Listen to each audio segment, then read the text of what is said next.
10/3/2022 அரசு மேல்நிலைப்பள்ளி ராமபுரத்தில் நடந்த மாதிரி தேர்தலில் ரிசல்ட் இப்போ அனௌன்ஸ் பண்ணப்படுது.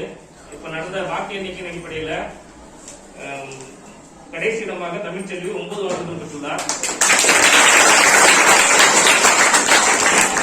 கடைசியில் 2வது இடமாக கோபிகா 11 வாக்குகளை பெற்றுள்ளார். கடைசியிலிருந்து 3வதாக சந்தியா 15 வாக்குகள்.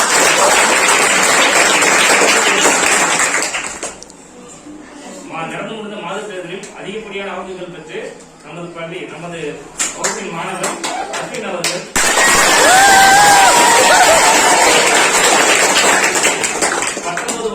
வாக்குகள் பெற்று வெற்றியாக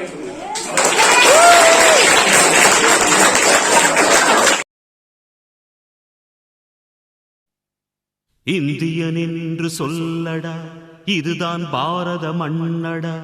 இந்தியன் என்று சொல்லடா, இதுதான் பாரத மண்ணடா.